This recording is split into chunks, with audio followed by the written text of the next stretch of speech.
Olá! Hoje a gente vai fundo numa coisa fascinante: os segredos do aço inoxidável.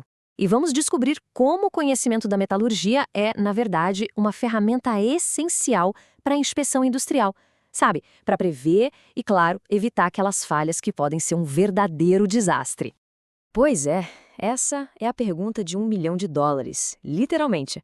Como é que uma peça caríssima feita de um material que a gente chama de inoxidável simplesmente falha? E de forma catastrófica.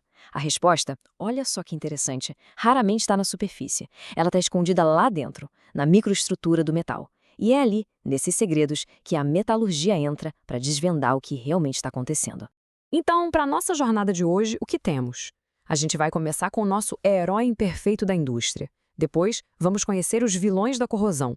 Na sequência, a gente descobre a receita da resistência, coloca a mão na massa com a inspeção na prática e, para fechar com chave de ouro, vamos desenvolver o olhar do metalurgista. Então vamos lá, começando pelo nosso protagonista, o herói imperfeito da indústria. E para entender essa história, a gente precisa conhecer a fundo o aço inoxidável austenítico. Bom, esse tal de aço austenítico, conhecido como a série 300, é disparado o mais usado no mundo. E por quê? Porque ele é não magnético, super fácil de conformar, de soldar, é o queridinho da indústria. E essa mágica toda vem da estrutura cristalina dele, a famosa cúbica de face centrada, o CFC. Essa estrutura que dá para ele essa combinação fantástica de resistência e maleabilidade. Por isso ele é tão versátil. E dentro dessa família real, o rei absoluto é o tipo 304. A receita dele é clássica: 18% de cromo e 8% de níquel. É o famoso 18-8. Pensa assim, o cromo é o guarda-costas. Ele cria uma camada protetora que impede a ferrugem. Já o níquel é o que mantém a estrutura dele estável, a tal da estrutura austenítica, que dá toda aquela maleabilidade e resistência que a gente falou. É a base de tudo. E olha só os superpoderes desse herói. Ele é tenaz, é dúctil, super fácil de dar forma, de soldar, aguenta bem o tranco com comida, com vários químicos, reviste a maioria dos ataques do ambiente natural. Não é à toa que ele está em todo lugar, né? É o verdadeiro pau para toda a obra da indústria. Só que, como todo bom herói, ele também tem suas fraquezas, a sua criptonita. E agora, chegou a hora de conhecer os vilões dessa história. São 3 mecanismos de corrosão bem perigosos que podem derrubar o nosso herói de aço se a gente não ficar de olho e, principalmente, se um inspetor não souber o que procurar. O primeiro vilão se chama sensitização. O nome é complicado, mas a ideia é a seguinte: imagina o calor de uma soldagem. Esse calor faz com que o carbono e o cromo, que estavam ali tranquilos, se juntem e formem umas pedrinhas de carboneto de cromo, bem nas fronteiras entre os grãos do metal. O problema? Isso rouba o cromo daquela região. E sem o cromo, que era o protetor, a área fica vulnerável. É como se a corrosão encontrasse uma avenida livre para atacar o metal por dentro. Agora, o segundo vilão, a corrosão por pitches. Esse aqui é traiçoeiro. É um ataque super focado, localizado.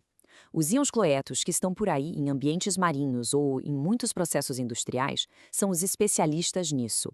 Eles encontram um ponto minúsculo na camada protetora, rompem essa defesa e começam a cavar um buraco, um pitch. E esse buraquinho pode furar uma chapa grossa de um equipamento de forma silenciosa e, o pior, muito rápida. E, finalmente, o vilão mais perigoso de todos, a corrosão sob tensão, a famosa CST. Esse é o verdadeiro assassino silencioso dos aços austeníticos. Para ele atacar, precisa de uma combinação perfeita, um triângulo do mal. Primeiro, um material suscetível, como a nossa série 300. Segundo, uma tensão de tração, ou seja, o material tem que estar sendo puxado. E terceiro, um ambiente específico, que geralmente envolve cloretos e uma certa temperatura. E essa citação aqui, ela diz tudo. A CST cria trincas tão, mas tão finas, que é praticamente impossível detectá-las a olho nu. Elas vão crescendo por dentro do material, quietinhas, sem ninguém ver, até que, bum, a falha acontece, de forma súbita e catastrófica. É sem dúvida o maior pesadelo de qualquer inspetor industrial. Mas calma, a metalurgia não está aqui só para apontar os problemas, ela também cria as soluções. É agora que a gente vai ver como a ciência dos materiais contra-ataca, fazendo pequenos ajustes na receita do aço para criar versões mais fortes do nosso herói, preparadas para lutar contra esses vilões. Lembra daquele vilão, a sensitização, que era causada pelo carbono se juntando com o cromo? Pois bem, A solução dos metalurgistas foi genial. Eles criaram o tipo 304L.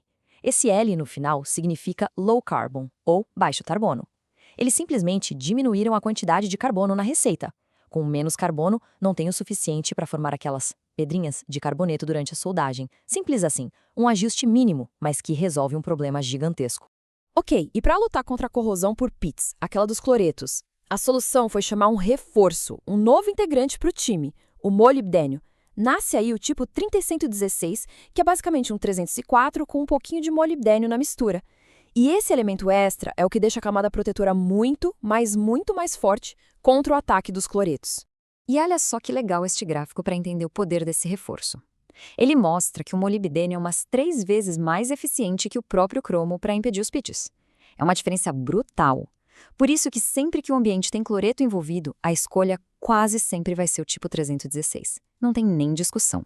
Beleza, a gente já conheceu o herói, os vilões e as armas secretas. Agora é a hora da verdade, o clímax da nossa história. É aqui que a gente pega toda essa teoria e transforma numa ferramenta poderosa para quem está lá no campo inspecionando. Vamos ver como isso funciona na prática com 2 estudos de caso. Primeiro caso, uma situação super comum na indústria, um tubo de aço inox tipo 304. Ele foi soldado e por ele passa ácido nítrico. O material em si, o 304, é bom para isso, mas tem uma palavra-chave aí: soldado. Ele passou por um processo que envolve calor. Ok, com tudo que a gente aprendeu até agora, onde é que um inspetor deveria olhar? Em que parte desse tubo ele deveria focar a atenção? E que tipo de problema ele estaria procurando?